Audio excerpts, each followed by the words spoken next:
এসেছে। আমার মনে হয়েছে ওই বাচ্চার মা আমার পেছনে নামাজে দাঁড়ানো, আমি যদি নামাজ লম্বা করে দেই বাচ্চাটার কষ্ট হয়ে যাবে।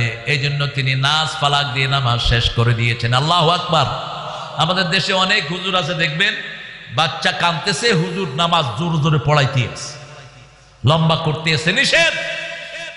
বাচ্চার দাম ইসলামে বেশি না কম? কিন্তু আমাদের দেশে, আপনাদের এখানে আছে কিনা জানি না, ছোট বাচ্চা মসজিদে গেলে মুরব্বীরা ধমকায়, আসেনি? হ্যাঁ,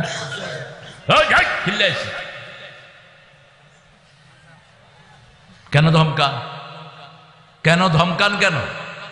একজন সাহাবী ছোট বাচ্চা নিয়ে আসছেন মসজিদে, রাসূল ওটাকে কোলে করে নিয়ে নামাজ শুরু করেছেন। বুখারীর হাদিস।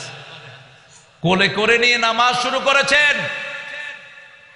এরপরে যখন রুকুতে যাচ্ছেন বাচ্চাকে পাশে বসিয়ে রেখেছেন।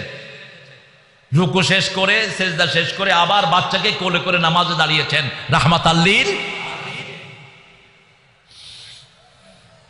আবার রাসূল আসর পড়াচ্ছেন, ছোট্ট হুসাইন এসে রাসূলের মাথায় বসে পড়েছেন, নামাজ লম্বা করে দিয়েছেন রাহমাতাল লিল।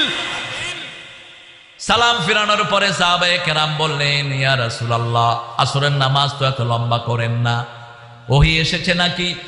অসুস্থ হলেন নাকি? নামাজ এত লম্বা করেছেন কেন? রাসূল সাল্লাল্লাহু আলাইহি ওয়াসাল্লাম বললেন, আমি যখন সেজদায় গিয়েছি আমার জান্নাতের ইমাম, আমার নাতি, আমার মশায় বসা, আমি তাকে কষ্ট দিতে চাই না, আমি সেজদা লম্বা করে দিয়েছি। আল্লাহ বলেছেন আমার নবী নিজের মন থেকে কোনো কাজ করেন না, ওয়া মা ইয়ানতিকু আনিল হাওয়া ইন হুয়া ইল্লা ওয়াহয়ুন ইউহা। সব কাজে ওহী করেন কে? ওহী করেন কে? রাসূলকে পাগল বলেছেন, জবাব দিয়েছেন কে? রাসূল চুপ করে থাকতেন, যখন কেউ কিছু বলতেন তিনি চুপ থাকতেন, জবাব পাঠিয়ে দিতেন কে?